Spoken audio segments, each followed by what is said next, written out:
एक फिजिक्स पढ़ना और एक फिजिक्स को कंपटीशन के लिए पढ़ना दोनों इज डिफरेंट। मैं यहाँ पर आपको कॉम्पिटिटिव तैयारी करवाना चाहता हूँ। दोनों चीजों को आप डिफरेंशिएट नहीं कर पाते।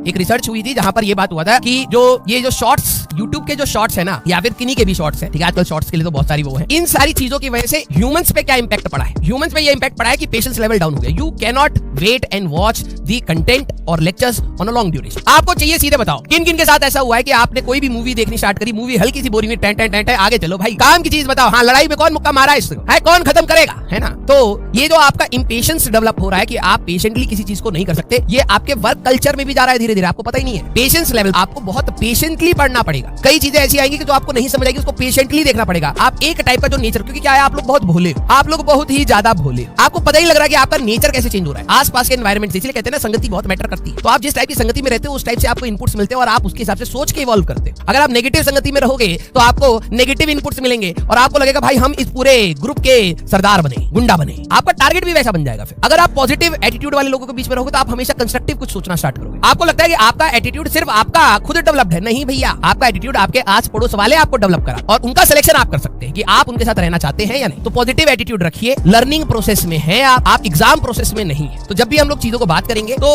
उसमें डाउट्स आने लाजमी होते हैं। जहां जेन्युइन डाउट्स होंगे मैं वो आपके रिपीट करता चला जाऊंगा कि हाँ सर बेटा ये था, हमने ये चीजें डिस्कस करी। जहां आपके बहुत ही गंदे डाउट होते हैं, रीजन बीइंग उससे आपको कुछ फ्रूटफुल नहीं मिलने वाला। एक फिजिक्स पढ़ना और एक फिजिक्स को कंपटीशन के लिए पढ़ना दोनों इज डिफरेंट। मैं यहाँ पर आपको कॉम्पिटिटिव तैयारी करवाना चाहता हूँ। दोनों चीजों को आप डिफरेंशिएट नहीं कर पाते। कई बच्चे ऐसे होते हैं जो इन दोनों चीजों को डिफरेंशिएट नहीं कर पाते। मैथ्स में भी और केमिस्ट्री में भी। केमिस्ट्री के सर अगर बोलेंगे कि यहाँ बनाना बॉन्ड बनेगा, नहीं तो एप्पल बॉन्ड क्यों नहीं बोला, ये कोई डाउट नहीं है भाई। तुम्हें घमंड होगा कि यस इन्होंने बनाना बॉन्ड बोला तो हमने एप्पल बॉन्ड बोला, टीचर बता नहीं पाया। हाँ, हमने अच्छा डाउट पूछा। नहीं, अगर आप बनाना बॉन्ड और एप्पल बॉन्ड के बीच में लड़ रहे हैं, ध्यान से सुनना मेरी बात, अगर आप बनाना बॉन्ड और एप्पल बॉन्ड के बीच में लड़ रहे हैं तो आपकी जंग केमिस्ट्री से है, कंपटीशन से नहीं, ठीक है। लेकिन अगर आप बनाना बॉन्ड को समझ के क्वेश्चन लगा रहे हैं तो वो आपका जंग कॉम्पिटिटिव हो गया। तो कईयों को ये डाउट आता है ना, सर इसको बनाना बॉन्ड ही क्यों बोला। अब टीचर भी क्या बोले भाई कि भाई ये ऊपर और नीचे ना ऐसा दिखता है, ये ऐसे ऊपर भी होता है और ऐसे नीचे भी होता है, तो ये बनाना बॉन्ड है। जवाब भी वैसे मिल जाता है और तुम्हें सेटिस्फैक्शन भी हो जाएगा। भाई देखो, हर चीज का तर्क दिया जा सकता है। तो यहाँ पर आपका कार्बन है, यहाँ कार्बन है, इसके कार्बन नाइट्रोजन जो भी होता था, टीचर कह देता यहाँ पे कार्बन है, यहाँ पे एप्पल जैसा होता है। ले, अब तू क्या करेगा, किताब में लिखा है तो पढ़ना ही पड़ेगा ना, किताब में लिखा है तो पढ़ना ही पड़ेगा। एग्जाम के पॉइंट ऑफ व्यू से भाई एप्पल हो, यहाँ तोप हो तो तोप बॉन्ड भी होगा, मानना पड़ेगा। जैसी चीज पढ़ाई जा रही है उसके बारे में पहले सोचिए,